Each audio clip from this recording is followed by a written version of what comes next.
పైన ఆసీనులైన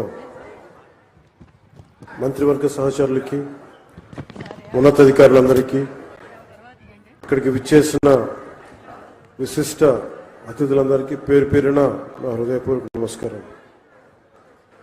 ఈ పర్యావరణ దినోత్సవం రోజున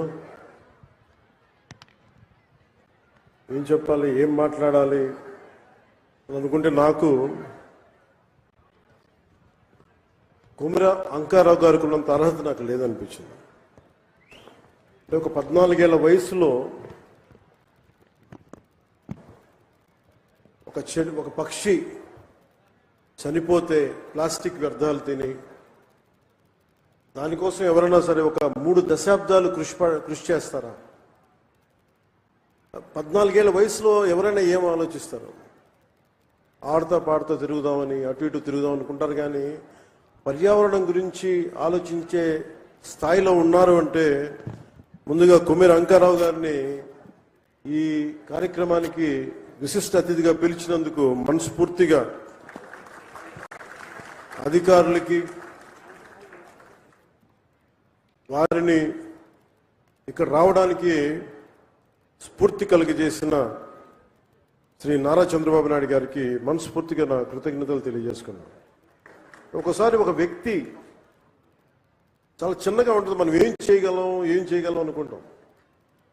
నాకు ఆయన్ని గురించి చదువుతూ ఉంటే ఒక నల్లమల పరిరక్షణ కోసం ఆయన పడ్డ తపన, గత కొన్ని సంవత్సరాలుగా ఆయన కొన్ని దశాబ్దాలు 3 దశాబ్దాలుగా ఆయన చేస్తున్న కృషి చాలా ఇన్స్పిరేషన్ అనిపించింది. ఈ కార్యక్రమానికి దీనికి మాట్లాడాల్సిన మరింత అర్హత, బలమైన అర్హత గౌరవ ముఖ్యమంత్రి నారా చంద్రబాబు నాయుడు గారికి ఉంది. నాకు ఎప్పుడు అర్హత వస్తుందంటే కనీసం నేను 1 కోటి మొక్కలు మన అంకారావు గారి లాగాను, లేదంటే గౌరవ ముఖ్యమంత్రి నారా చంద్రబాబు నాయుడు గారి లాగా ఒక చెట్టు నీరు కార్యక్రమం లాంటివి చేసిన తర్వాత ఒక స్ఫూర్తిదాయకంగా మాట్లాడే హక్కు నాకు వస్తుంది ఖచ్చితంగా.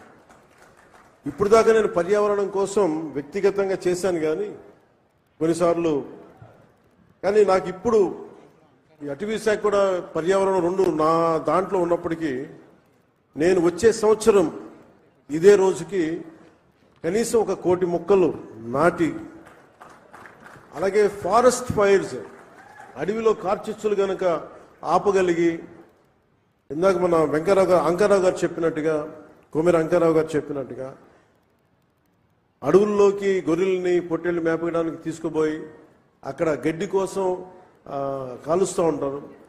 వారికి కొంత అవగాహన సదస్సులు పెంచి వచ్చే సంవత్సరం ఇదే సమయానికి మనస్ఫూర్తిగా మీతోటి అనుభవంతో మాట్లాడతాను.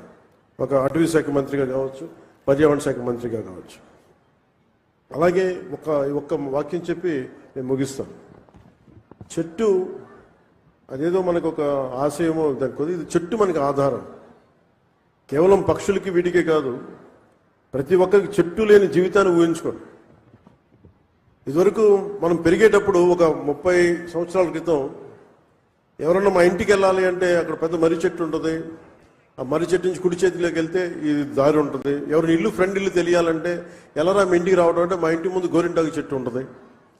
ఇట్లాంటివన్నీ పోయినాయి. ఇప్పుడు అసలు చెట్టే ఆనవాళ్ళు అయ్యేది. అలాంటి చెట్లని మనం సంరక్షించుకోవడం మానేసాం. కానీ అదృష్టవశాత్తు మనకి ప్రకృతిని పరిరక్షించగలిగే అవగాహన ఉన్న ఒక బలమైన వ్యక్తి మనకి ముఖ్యమంత్రిగా ఉన్నారు మనకి. అందుకు మనం నిజంగా మనం గర్వించాలి. ఈరోజు మా అందరికీ కూడా ఆయన ఇచ్చిన టార్గెట్స్, ప్రతి చోట 33% ఉండాలి ఫారెస్ట్ కవర్ అంటే, మా అందరికి ఇచ్చిన టార్గెట్ ఒక 50% ఆంధ్రప్రదేశ్లో ఉండాలి. ఆంధ్రప్రదేశ్ తలమానికంగా ఉండాలి ఈ పర్యావరణానికి సంబంధించి కానీ, అటవీ సంరక్షణకు కానీ, నగర వనాలకు కానీ, చెట్లు విరివిగా పెంచడానికి కానీ, వాటిని స్ఫూర్తిగా తీసుకొని వచ్చేసారి మనస్ఫూర్తిగా కలుస్తాం తెలియజేసుకుంటూ